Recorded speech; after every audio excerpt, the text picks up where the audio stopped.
Wilson lines arise, and emphasize the significance of the scaling symmetry that we already heard about. These ingredients will be crucial eventually in order to understand, in the main part of the talk here, how the dipole formula arises.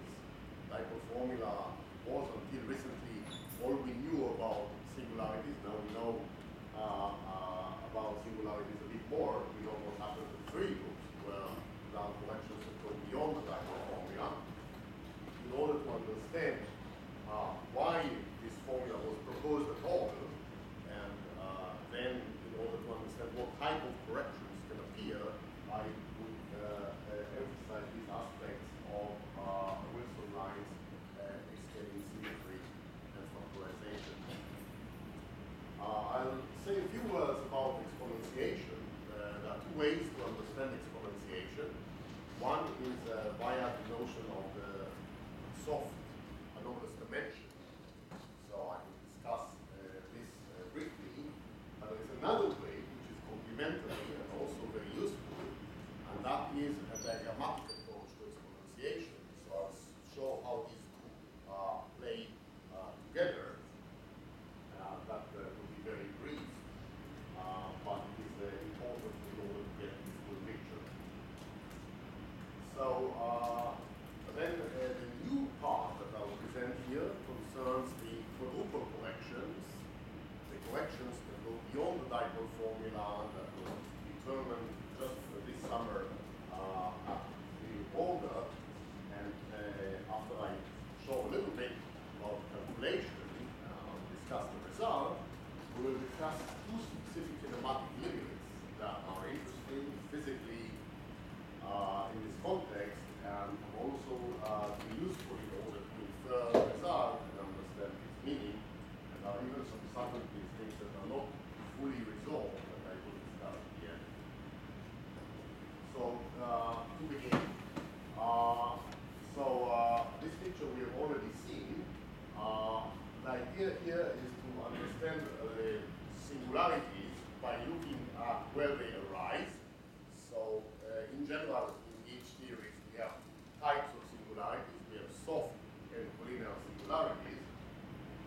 And I'll be primarily focused on soft singularities that are there even if the external particles that participate in the process are massive.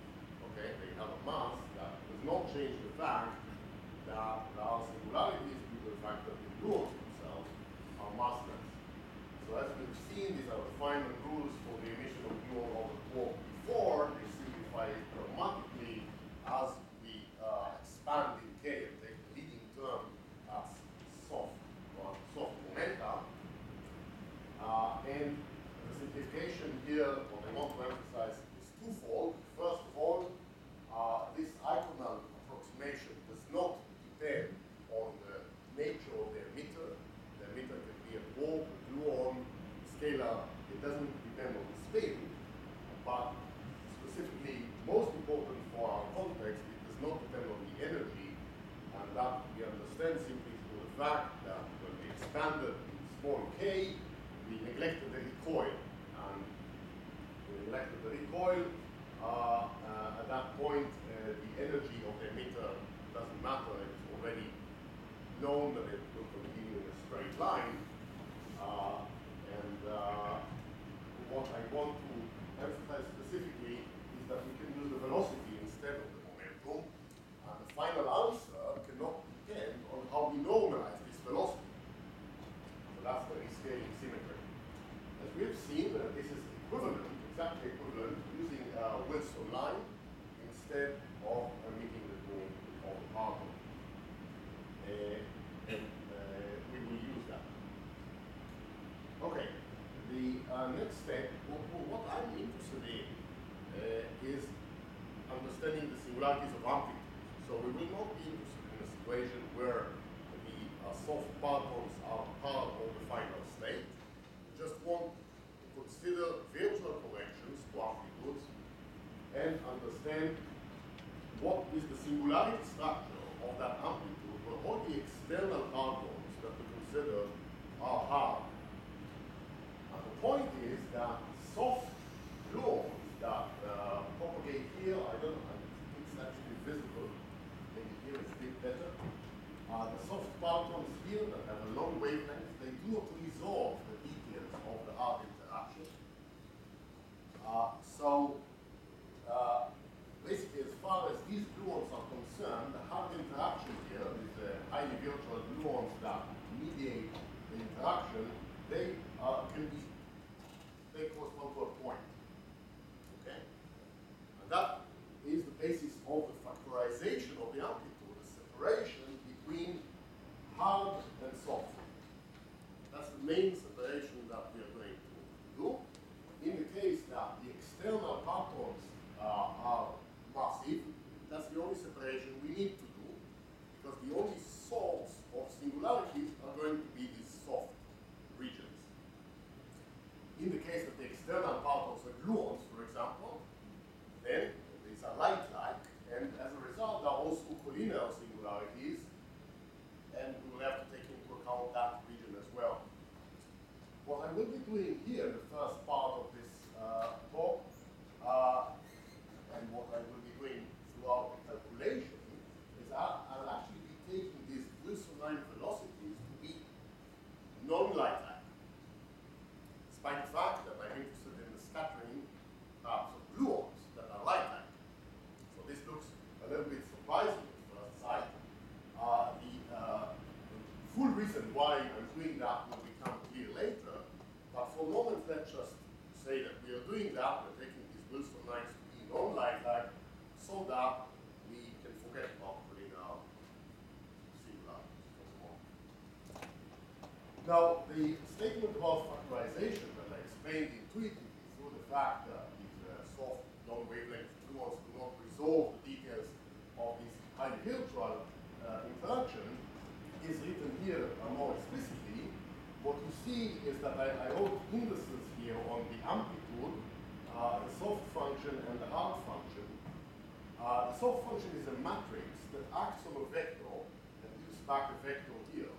In what space? This is the space of color flows. The idea is that the hard interaction can be decomposed into different color flows. And similarly, this so happens here in the hard interaction, which is finite, happens here in the amplitude, and the soft factor can be understood as a matrix that acts in this space. And the reason is that these soft gluons can carry color from anywhere to anywhere. In the process,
the point that I want to make is that the soft function is defined as an expectation value of a product of Wilson lines.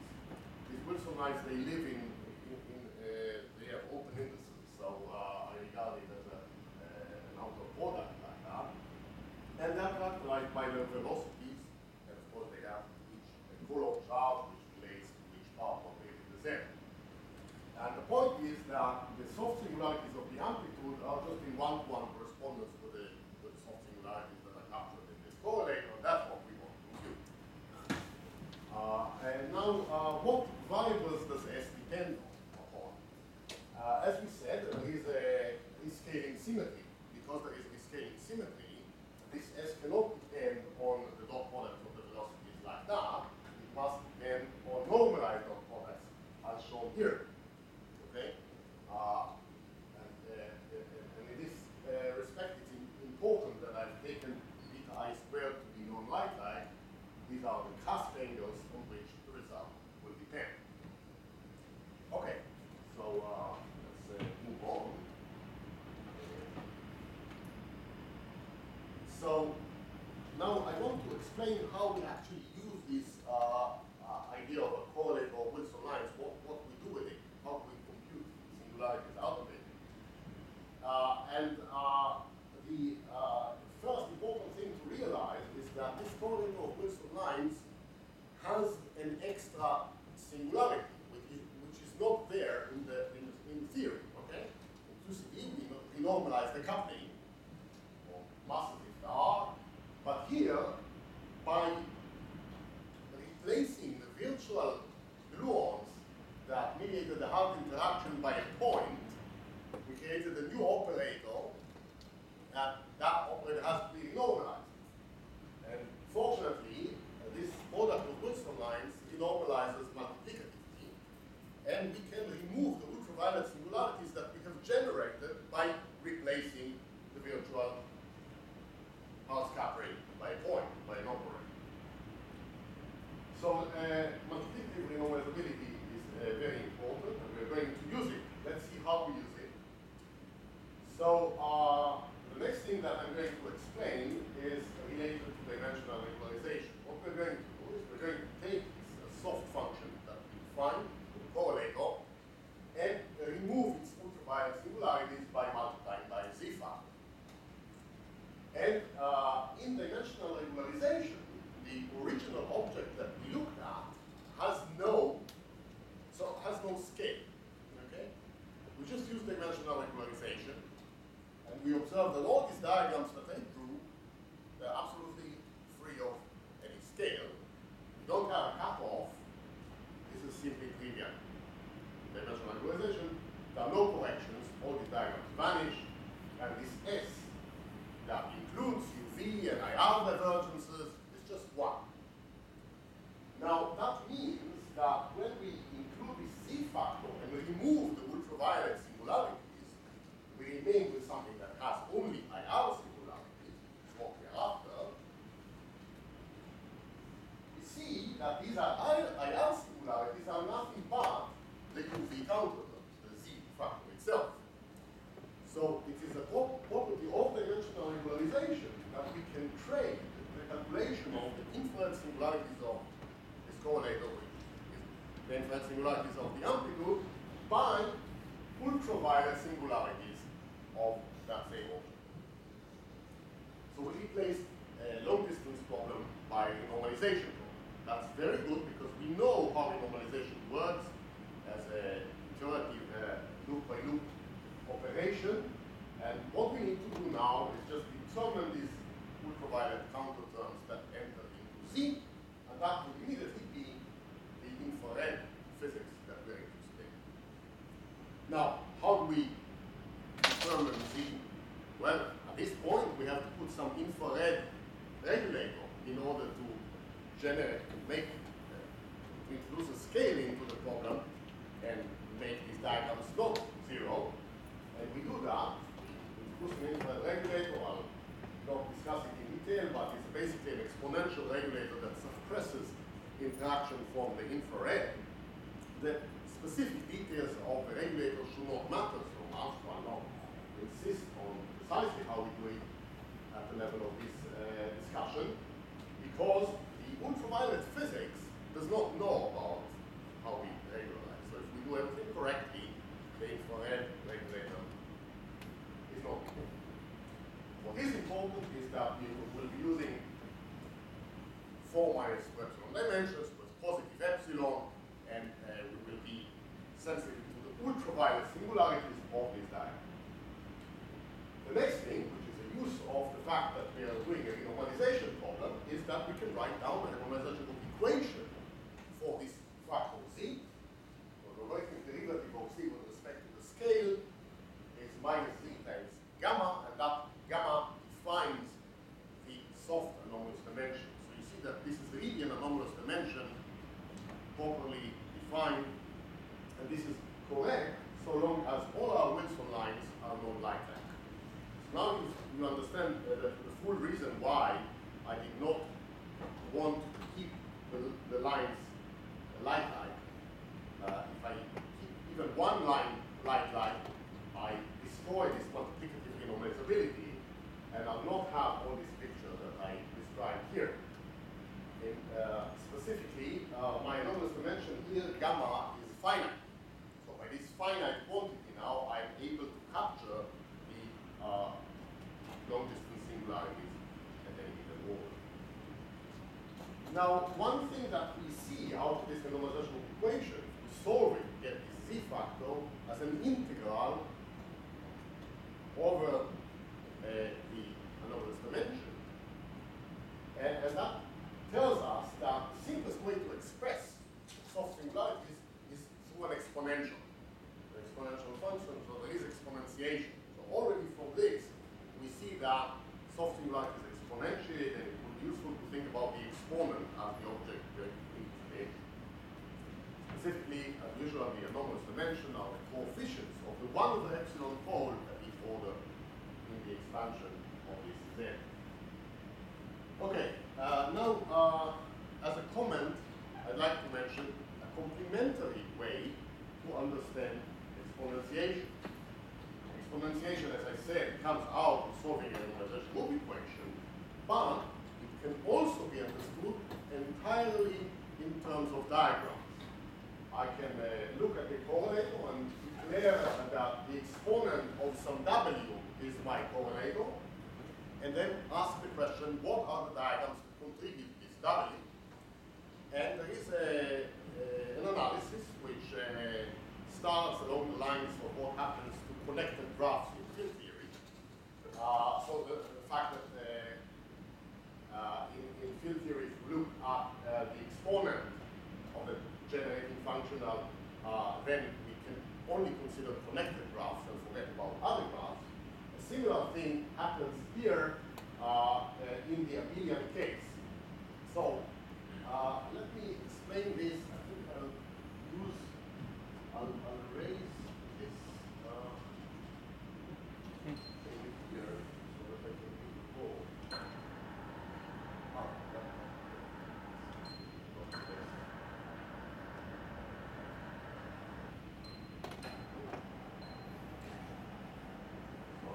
But we need to turn off the projection on this one.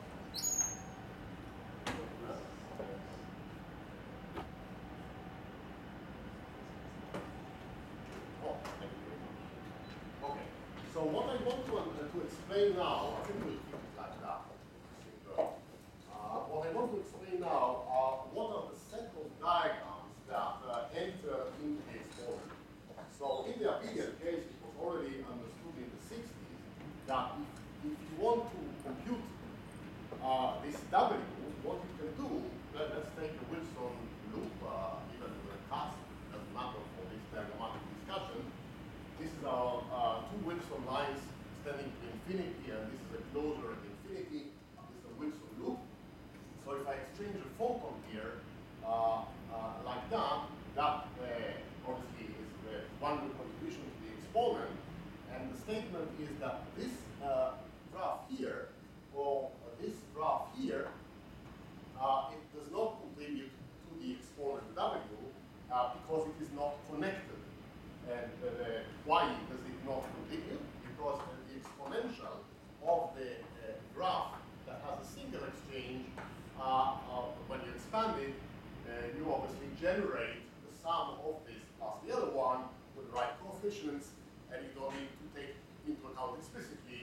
lead to photon exchange. So I realized that the set of diagrams that we need to take into account is much smaller. In this case, you basically have to take into account only connected graphs. And connected means that, okay, you have to think about this as if I excluded the Wilson loop itself. So the Wilson lines are out, and this is not connected because when I took it out, then this falls apart, the two gluons, the two photons are not connected. What is connected is, for example, if I introduce a light by light scattering like that, that would contribute, but anything that has two pieces like this will not contribute. So here it's very clear that we gain a lot by looking at the exponential, by this exponentiation of connected graphs. The generalization to the non-abelian case was already a non-trivial thing that was done in the 80s by Guthrie and Frankel and Taylor. And the observation there is that the set of diagrams that you have to consider is enlarged significantly. And this is because diagrams like this that previously did not contribute, now they do contribute. This graph does contribute to the exponent because the color factor is not the same as what you would get from the one-loop exponentiation because of the non-commutativity of the generators on the line.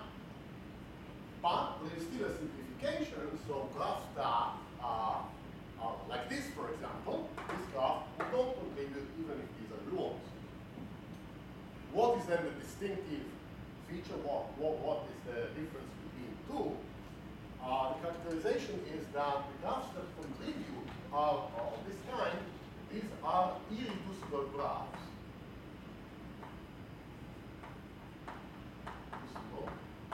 And this is a reducible graph. And the easiest definition is that this graph can be written as a product of the color factors of these subgraphs, whereas this factor cannot be, this diagram cannot be written as a product of the color factors of the two subgraphs. Another equivalent way to look at it is that here you can consider the subdivergences. Think about shrinking these separate subdiagrams to the origin, and that corresponds to the ultraviolet divergence in the renormalizing discussed. If you take this box here and shrink it separately, you generate a divergence, and then you can shrink the other one and generate another divergence, so there is a double pole. Here there would not be a double pole. If you shrink one, you'll have to shrink the other in one go, and that would only lead to one over epsilon pole. So we see that there is a very nice correspondence between whether the diagram is irreducible at the level of color factors and whether or not it has subdivergences.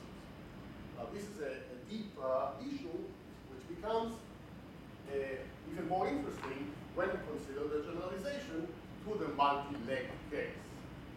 So let me explain what happens in the multi-leg case briefly. This was only work that was done very recently. So what we realized is that this distinction between reducible and irreducible graphs, which is relevant for the non-abelian case for Wilson loops, is not relevant when we consider correlators of several Wilson lines. So in this situation here, what we have 4 Wilson lines, suddenly diagrams that are reducible with, for example, this double gluon exchange here, they do contribute to the exponent, despite the fact that they are reducible. So a completely new notion has to be devised. How do we generalize the class of diagrams that contribute to the exponent, and how do we compute the exponent efficiently? It turns out that one has to define webs as sets of diagrams rather than individual diagrams. In particular, you have to consider the set of all diagrams that are related by permuting the order of gluon attachments to a Wilson line. And when you do that, then you recover in the contribution of the entire set, the web, you recover the same nice properties that you had here with regards to the subdivergent structure versus the follow structure. So I'll not get into details, but I'll be happy to explain if there are questions. The bottom line is that all these graphs that enter the exponent enter with a connected color factor. So despite the fact that these diagrams, are abelian-like and and reducible graphs, they all enter into the exponent with a connected color factor. So for example, these, they would enter the exponent only with this kind of color factor, not with these abelian type contributions. And this is the generalization, the way the non-abelian exponentiation theorem generalizes to the multi. Yes, it's a very nice question. Sorry. So in the Gideon case, the exponentiation is trivially related to the fact that you're making a coherent state. So there's that's another way of talking about the same thing.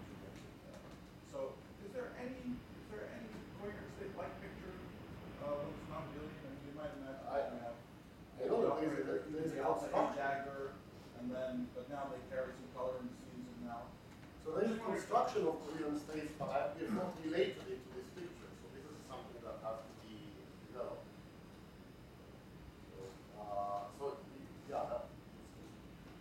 Both were studied, but not together.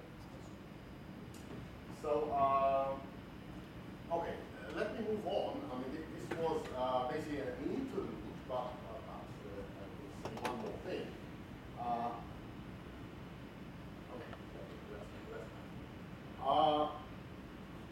So let us now switch gears and discuss what happens when we look at massless states as external particles. So we won't consider the scattering amplitude of gluons, okay?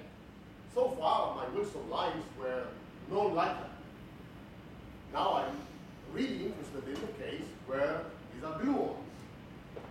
And I'd like to consider, at least formally, the Wilson lines to be like that. The factorization would eventually take this form that I wrote above. This formula would still hold.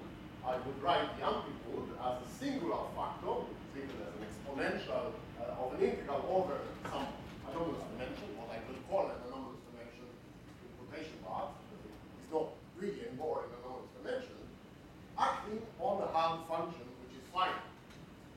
The point is that now there are collinear singularities, and there should be some generalization to take into account these collinear singularities.